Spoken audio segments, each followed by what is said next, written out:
Good morning, Brian with Grand Roofing. We're going to take you along to do a quick leak inspection. Got a call about an hour ago. It was in my travels. I was going to pass through this neighborhood, so I figured I'd get it worked in for you guys. As always, we're going to look and do a quick inspection, see what we can see, and maybe learn from this. Also, a little treat, I just set the ladder up right here and see something we're going to look at. All you guys that do roofing, that do inspections, you've probably come across a bullet or two in your day, and you start a little jar collection of them. This one is unique. So we'll get into that and also what we got going on. So first, let me set the stage here. Right inside down here, there's a leak. Set the ladder up right outside here. As always, I go and see the leak damage. There's a window right over here and I could easily locate. There is a return area here. Typically, it's something somebody's done wrong if there's no storm damage. Back out. No obvious storm damage, but a little tip on that too. Coming up in here, let's just look at a few things. I already see a little dip in the wood. It's soft and it's more than likely a flashing issue. But my mind kind of gets blown on some things here. Let me try to zoom in and see the typical common sloppy cut right up under there. You see light right where the soffit comes in, a couple inches above the bottom of the fascia board, and you see a gap where it's really shadowy and dark. That is where the shingles are cut sloppy. Let's back out to the other side. Somebody had been up here and put some caulking up here to try to stop a leak, I imagine, at some point. There's also some damage here. This one's kind of, yeah, whatever. Let's get into that.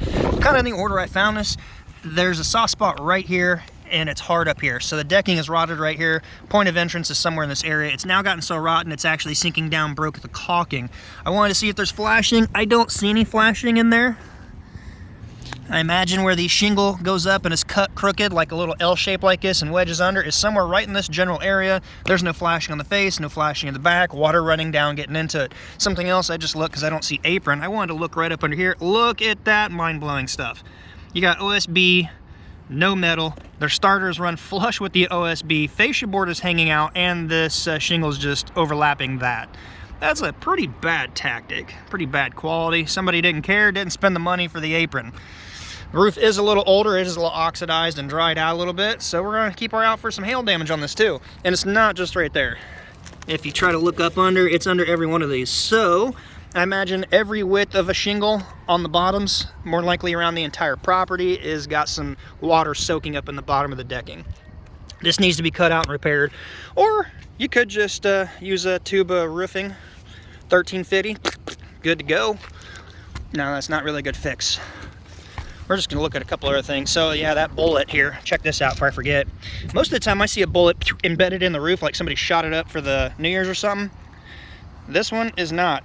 It is, looks to be about a 9mm. It's been shot, you can see the rifling. It was a hollow point, hit something. You can see the marks there where it just blew the bullet fragment apart and just decided to fly up onto the roof and lay up here. It caught my eye because it was shiny kind of like that. I don't know which direction it was shot from, but hey. What goes up must come down, will come down. Just scares me how many bullets I find. I'm gonna add this one to the collection because it's a little unique. Let's do a quick little walk around a few other little things that are just mind-blowing. No, it wasn't a gunshot, it was just mind-blowing. Not good, and this is actually good compared to another one I found. Look at a couple things up here real quick. Let's just start with the pipe boots. The other sides are worse. Check this bad boy out. Looky here. You don't have just a little bit hanging out, which I'm fine with. You have damn near the whole thing hanging out. You got water coming up under these sides here. It's going to start working in getting these. You got shingles tearing up here. A whole lot of nastiness going on. I mean, there's not much before water starts getting down under the top side of this boot. It's not just the front. It is everywhere. Can I see? Where am I at? There we go. No metal, bare wood, soaking up moisture.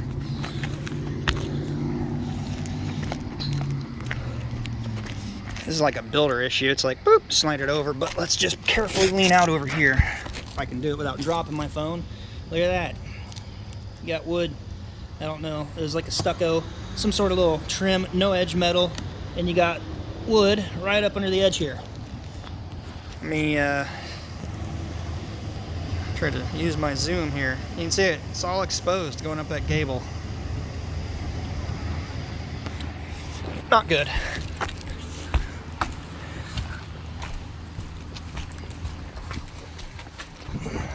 Come down on this other side here real quick. I'm not a fan of having gutters dump out under shingles like this flowing back at your roof. Somebody commented in a video, it was a one take. I didn't think to show or talk about that. But yes, I have seen people do this to try to catch some.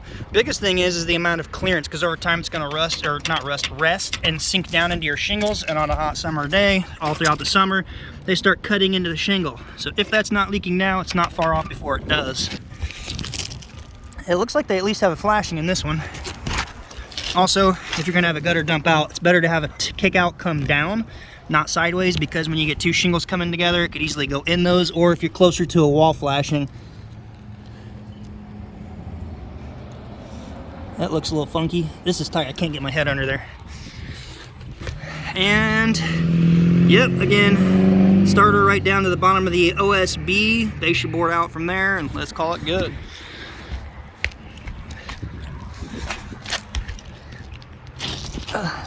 The classic cut and fold it over right where your shingle cuts tight up under there. This isn't as bad. Wait till you get to the other side.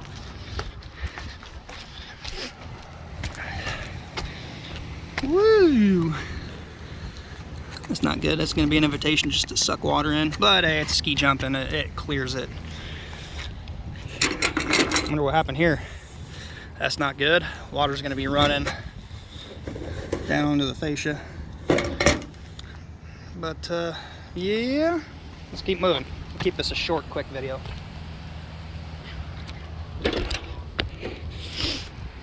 I'm no hail expert, but look at some of this stuff here as we get down this other section. Let me know your guys' thoughts. Just time out on the video for the roof inspection. And I'm just curious what you guys in the comments are going to say here with something like that right there. Obviously bad install. You know, just little marks like that. I don't know. I'm not saying they are. Something like that maybe. Let me know. Comment down below. It's your chance. I'm asking your guys' info. Just a quick little check over. But what I can tell you, I don't know, what is that? I know we got hail on that bad boy. Look at them dings. So just a quick timeout and pause. Let me know. Comment down below. What do you guys think? I know it's just a very short skim over the roof with the video from the phone, but what do you think? Hail? File a claim? No? Normal wear and tear? Let me know your thoughts. And back to the show. Let's look at this one, because there's some common things I'm seeing. Again, it's just rammed in here so tight it's resting into the shingle and it gets hot, tears it up. This is a nightmare. Look at this little bitty little piece right here. The fact that they cut it out really far. But you got a nail pinning this down right here. You can see where it's pinned. There's a nail there. But water rushing the valley here, not only could it be getting into there, it could be jumping off the shingle completely, because there's just a little bit of dark spot where the top cellophane strip is, and then the shingle is no more and you're on decking. No apron. Hey, they hung the starter down a little further at least. Doesn't give a whole lot of room for water to flow out here. I can't really get my head in here. It looks like there's a piece of flashing in this one, unlike the other side though.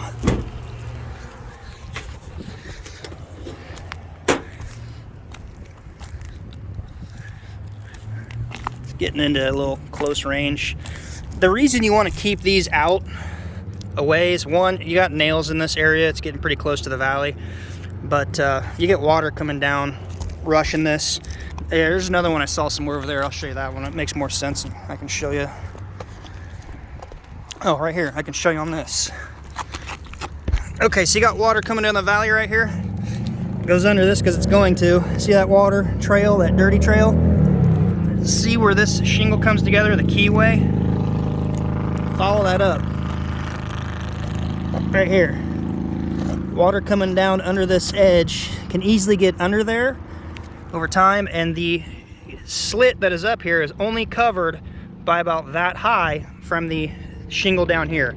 So you have the visible, the underlayment side of it, and your headlap technically may be that little strip that crosses under the third shingle. So if you lift these two up right here, probably about where that seal strip is, no more than my finger height, is bare paper or decking where they've got under that slit. So water's now under their entire roof layer. Not a ton of water runoff, but it's been doing it for a while.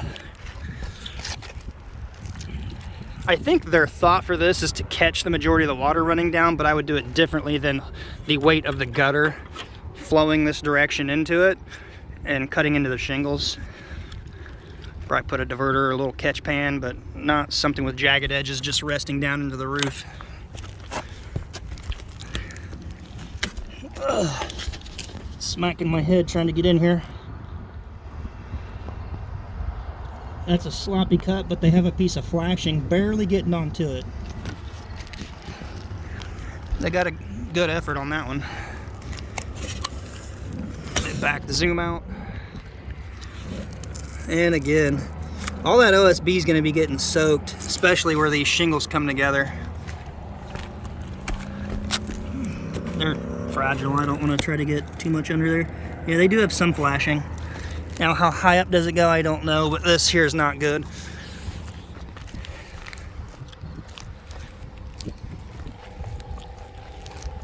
Looks like a GAF Timber Tex. Oh, let me know your thoughts. That's kind of like wear. What about that right there? That look like a little bit of hail ding, maybe? Maybe? Let me know. Okay. These little edges right here where they're cut, that is the stupidest idea. I don't know what people think in flashing a wall and why they think it's a good idea to cut that all the way down to the corner and fold it over, when they've taken this shingle and cut an L shape and shoved it right up there. So you have a cut right where it comes in contact with the wall right here. And when you extend this down and then cut it, it just totally defeats the whole purpose of extending it down. And if you don't believe me, you can see it right there. I don't know. I'm known to gamble a little bit in stock and crypto, but wouldn't gamble with caulking keeping my roof dry. Alright, we're going long. That's about it. Quality. Oh, no. One more thing. Flanges and boots over here. I saw this a minute ago. Mind blown.